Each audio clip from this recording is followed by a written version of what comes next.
أيها المبعوث فينا جئت بالأمر المطاع جئت شرفت المدينة. Seiring dan mentang mikat dengan pekerjaan dengan urut 5. Bagaimana pengertian ayat muhakamat dan mutasyabihat juga seiring dengan juga yang mikat dengan Abi Hasan Asy'ari.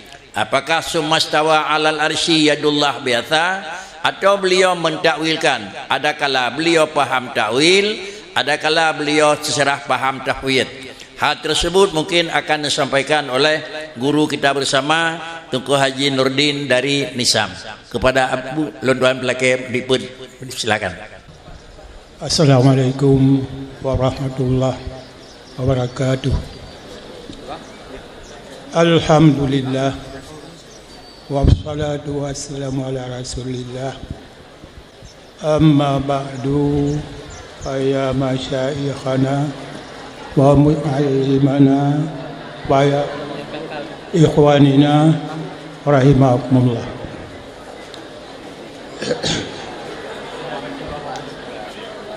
Kemudian setelah kita ucap puji dan syukur kepada Allah SWT, kemudian takdim dan penghormatan kepada yaitu kepada Abu Disinawa, yaitu selaku pimpinan Dayah Babul Huda. Kemudian takzim dan penghormatan yang terima sekali kepada Bapak selaku calon wakil presiden yang kita cintai, yang di mana beliau sekarang karena berada di dalam majlis nyawa. Kemudian kira tingkah mentang tadi menghormatan kepada seluruh hadirin, kamu ibu dan bapa yang berbahagia. Kemudian di mana saya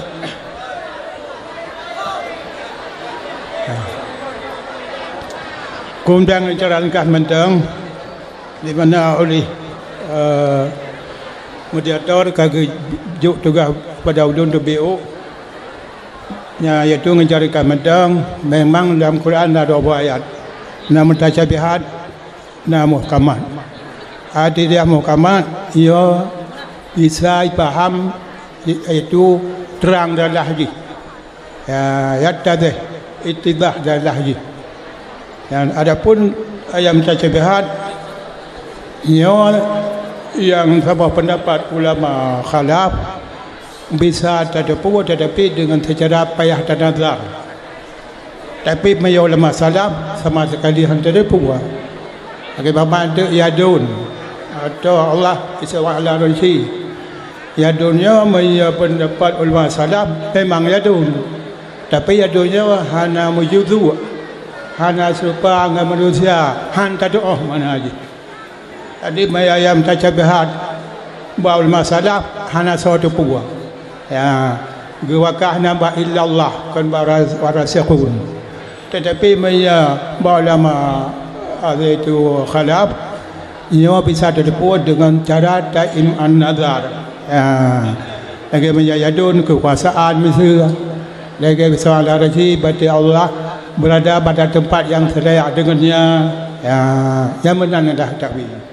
Tapi ulama salaf hantar terdepu sama sekali. Yang secara kafantau.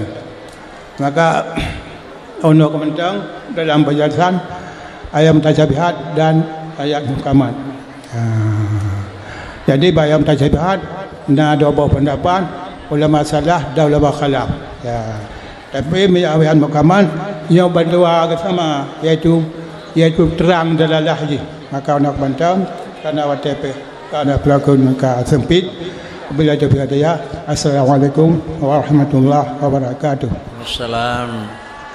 Jamaah yang terhormat, dengan penjelasan berikutnya pengertian mutasyabihat dan pengertian muhkamat itu juga ada.